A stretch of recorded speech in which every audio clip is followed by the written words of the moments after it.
In fact, I'll tell you, last night I went out to the parking lot with a bunch of people from the show, and Mr. Letterman sent to me via flatbed truck a vintage Cadillac convertible in cherry condition. And I was so nervous I couldn't get in the car and drive this thing. I mean, it's 28 feet long, and I don't know what I'm going to do with it, but I'm going to enjoy it. And my seatmate was Mark Kennedy, who has a passion for vintage cars, especially convertibles. We got in the car, and Kennedy's first words were, "Geez, the clock works."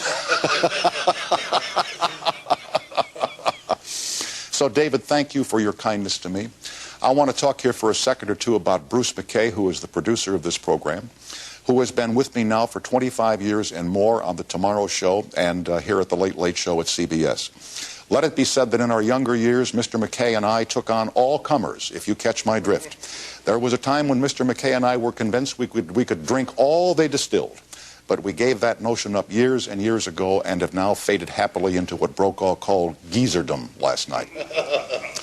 The people here at CBS, Les Moonves, the president of CBS, Mitch Semmel from back in New York, and Vinny Favala, but especially to Dorian Hanaway, who is the director of late-night programming for CBS on the West Coast, whose kindness to me has been absolutely unquestioned during the past 4 years and 3 months, and I will love her till the day I die, and I thank her for all the good things that she has brought to my life. To the people in this studio who I work with here night after night, and have for the past 887, to Mike Schwartz and Paul Weilman and Gordon McBride on the cameras, with a tip of my hat to Ray Figelski, who is with the Dear Lord and the Angels tonight, Steve Coffey and Bob Marinkovich on the crew here, and to Mark Kennedy, my stage manager, who has been my guiding light here and my shepherd and friend for 867 nights or whatever. I thank you all very kindly, and I am in your debt.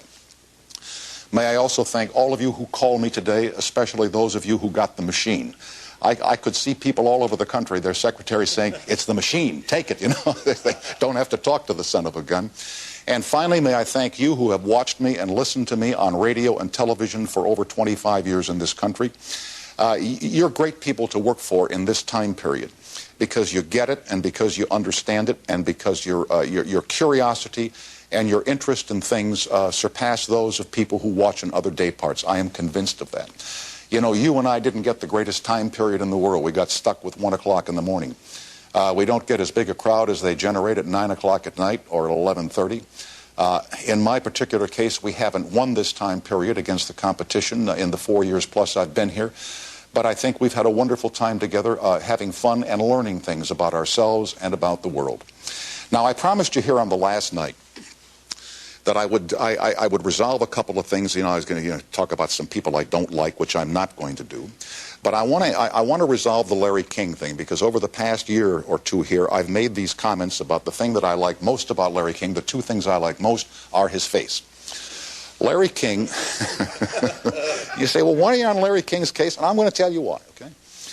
About 3 years ago, maybe a little longer, Larry King did an interview with David Letterman on his program on CNN. And in the commercial break of that program, Larry King manipulated David Letterman into a conversation about this program, which was extremely negative and caused Letterman to make comments which he thought he was making about something else in a very, very negative manner. He thought he was making about something else were applied to this program. And by the time this manipulated conversation conducted by Larry King got to the press, there were headlines, you know, that David Letterman hated me and hated this program and I didn't like him and we were all... And there wasn't a kernel of truth in all of it. And Larry King knows better and he shouldn't have done it. But, you know, I believe in my heart of hearts that there comes a time when the penalty box is opened. And, Larry, the penalty box is open tonight. I accept your apology. You're out of the penalty box, but don't do it no more. Round of applause. No, please. You know, we'll take a standing ovation, rehearsed or spontaneous, yeah. Let me tell you about Mother Snyder, who knows that tonight is my final night here. She's a little concerned about that. She's in great health, by the way. And if you said stuff to the Lord on her behalf, I thank you for that. She's in very good health. Her cough is almost gone. She looks terrific, and her appetite is back. And I talked to her by phone today, and she knows tonight's the last night, and she says, Tom, what are we going to use for money? I said, you know, Mom, I really don't know. She says, well, maybe we'll print some down here. So and finally, for the last report on my sheepdog that I will take to sheep herding school beginning next week to begin my new career as a shepherd, Oliver is fine.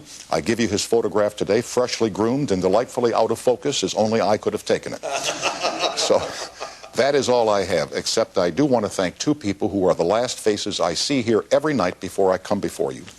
That is Carrie Fettman, who dresses me very well and has for the past 4.5 years. And dear Kelly Greer, who somehow erases the ravages of time and occasional late-night misconduct with makeup on my puss every night. Thank you, folks, and thank you all for watching, and thanks for keeping the good thought. I'm Tom. You're watching CBS. Fire up the color teenies now and catch Dennis Miller as we fly him through the air right after these messages.